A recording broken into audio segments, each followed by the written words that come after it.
사랑하는 여러분, 오늘 우리는 출애굽기 28장과 29장의 말씀을 통해 하나님께서 이스라엘 백성 중 아론과 그의 아들들을 택하여 제사장으로 세우시고 거룩한 옷을 입히시며 위임식을 통해 그들을 하나님의 섬김의 자리로 이끄시는 장면을 함께 묵상하고자 합니다.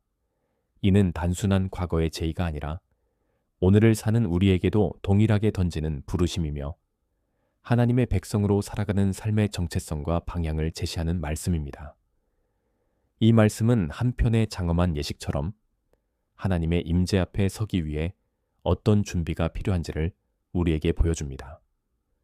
그 중심에는 바로 거룩이 있고 중보가 있으며 헌신이 있습니다. 그리고 모든 것의 목적은 내가 그들 중에 거할 것이라는 하나님의 선언, 하나님의 임재입니다. 너는 이스라엘 자손 중 내 형 아론과 그의 아들들, 곧 아론과 아론의 아들들, 나답과 아비후와 엘르아살과 이다말을 그와 함께 내게로 나오게 하여 나를 섬기는 제사장 직분을 행하게 하되, 하나님은 아론과 그의 아들들을 부르셨습니다. 이것은 사람의 뜻이나 능력이 아니라 하나님의 절대적인 주권으로 주어진 부르심입니다. 제사장은 아무나 되는 것이 아닙니다. 자기 열심이나 경건함이 아니라 하나님의 정하신 배에 따라 부름받는 것입니다. 여러분, 우리는 지금 그리스도 안에서 왕 같은 제사장으로 부름받은 자들입니다.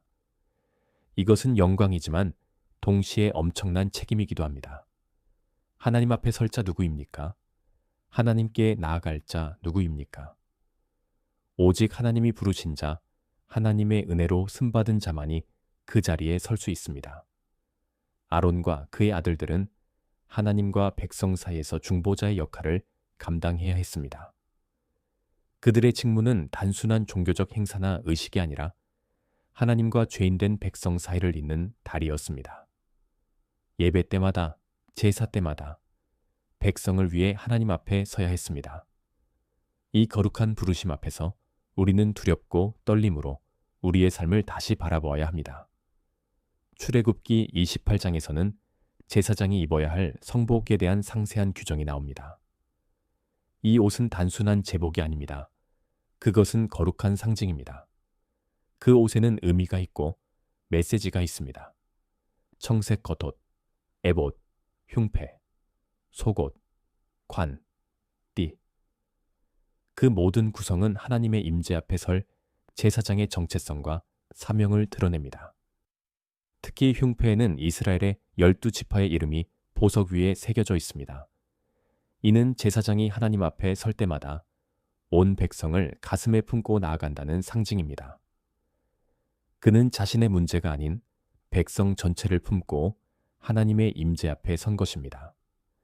어깨 위에 2개의 호마노 보석에는 지파의 이름이 새겨져 있습니다.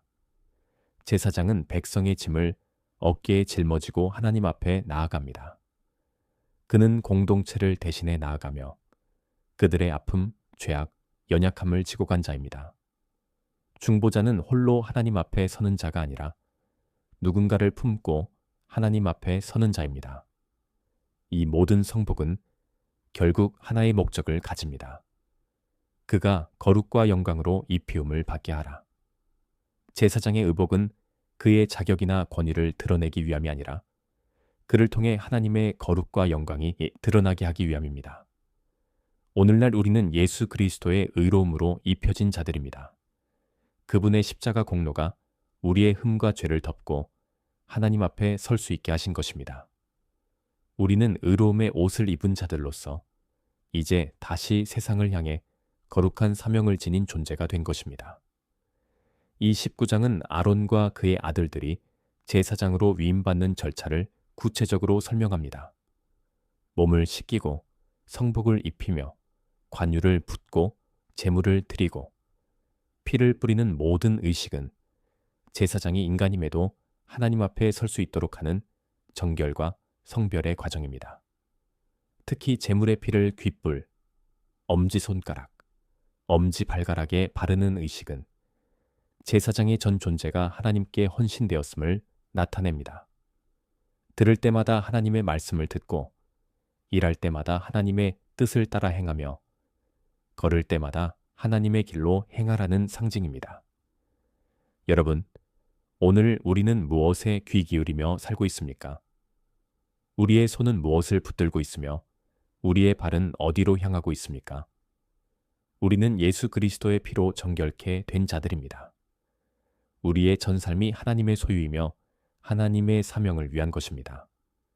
또한 이 위임식은 제사장 자신도 죄인임을 인정하는 자리입니다. 그는 먼저 자신의 죄를 위해 속죄제를 드리고 그 후에야 백성을 위해 섬길 수 있었습니다. 거룩은 완전함이 아니라 하나님의 은혜로 구별됨입니다. 이것이 위임식의 본질입니다. 출애굽기 29장 마지막 절은 이렇게 마무리됩니다. 내가 그들 중에 거할 것이며 나는 그들의 하나님이 되리라. 이것이 모든 제사, 성막, 위임, 성복의 목적입니다.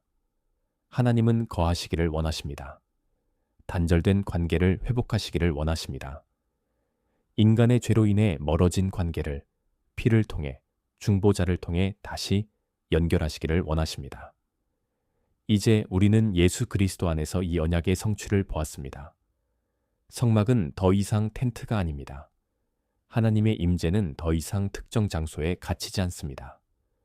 그리스도가 우리 가운데 오셨고 우리 안에 거하십니다. 성령이 임하셨고 우리는 하나님의 거하시는 처소가 되었습니다.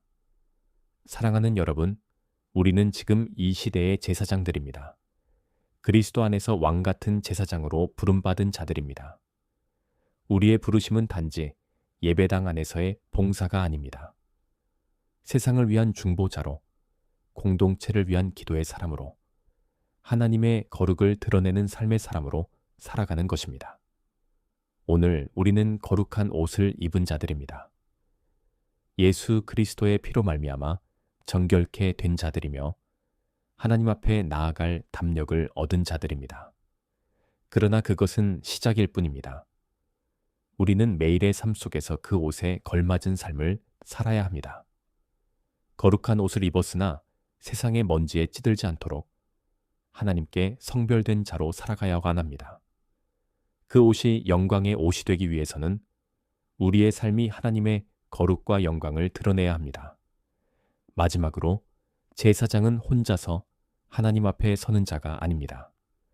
그는 공동체를 품고 서는 자입니다. 우리의 가슴에도 우리의 어깨에도 누군가의 이름이 새겨져 있어야 합니다. 그를 위해 기도하며 눈물 흘리며 하나님 앞에 서는 자가 되어야 합니다. 그리스도 안에서 우리는 이 부르심을 받았습니다. 거룩한 옷을 입고 하나님 앞에 서서 세상을 위해 기도하며 하나님의 임재를 드러내는 제사장의 삶을 살아가기를 축복합니다. 하나님께서 여러분을 통해 이 세상 가운데 거하시며 나는 너희의 하나님이 되며 너희는 내 백성이 될 것이다. 라는 언약을 이루시기를 간절히 소망합니다. 아멘.